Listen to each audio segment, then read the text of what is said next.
في شفشق الخلاط هنحط نص كوباية من الحليب،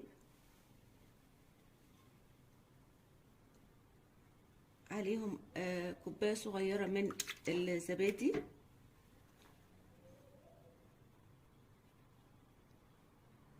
كوباية الا ربع من السكر،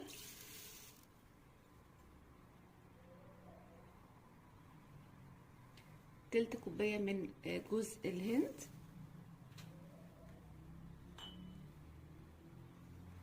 كوباية الا ربع من الزيت،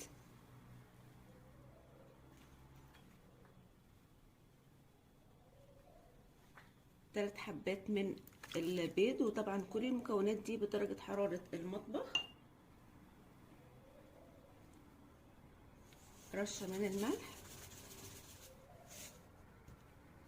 معلقة صغيرة من الفانيليا، ونخلط الحاجات دي كلها مع بعض شوية حلوين كده، ما يقولوش عن ال3 دقايق من غير ما نغطي الخلاط. ولو غطيناه نشيل اللي هي الحتة اللي في النص دي. دلوقتي الخليط بقى جاهز معايا بالشكل اللي احنا شايفينه ده كده. دلوقتي بقى المواد الجافة معايا عبارة عن ايه؟ عن كوباية من الدقيق، طبعا هنخله كويس، كوباية من دقيق السيمولينا، معلقة كبيرة معيارية من البيكنج باودر. هخلط بقى كل المكونات دي كويس جدا مع بعض. بقى هو ده قوام الخليط اللي معايا المطلوب، قوام تقيل بالشكل ده. دلوقتي بقى القالب بتاعي مدهون زيت او زبدة زي ما احنا حابين. الفرن بتاعي مسخناه من اول ما ابتديت في الكيك على درجة حرارة 180. هحطها على الرف الاوسط، هتاخد تقريبا من 40 ل 45 دقيقة. علشان نعمل الشربات معايا كوباية ونص من المية، عليهم كوباية من السكر، شريحتين 3 كده من الليمون،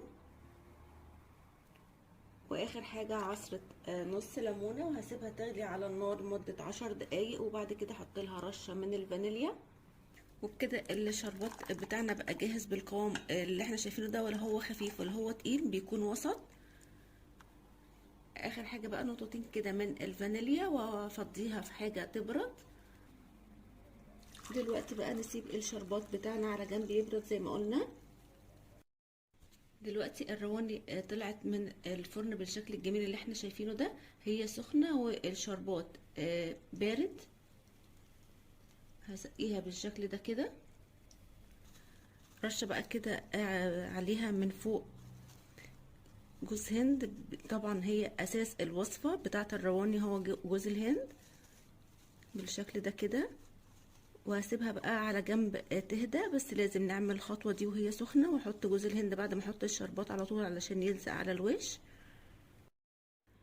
كده. الرواني بتاعتنا بعد ما بردت، شايفين بقى الطراوه والجمال، بجد تحفه جدا. شايفين بقى بجد تحفه تحفه تحفه جدا جدا جدا. شايفين بقى لكل عشاق الجوز هند بجد طعم وريحه ودايبه، وقد ايه طريه. شايفين مفرغه قد ايه، طعمها حلو قوي قوي. يا رب وصفه النهارده تكون عجبتكم، واللي جرب الوصفه وتعجبه يا ريت تسيب لي رايه في كومنت، واللي اول مره يشوف قناتي يعمل اشتراك، واللي عجبه الفيديو يعمل لايك. سلام.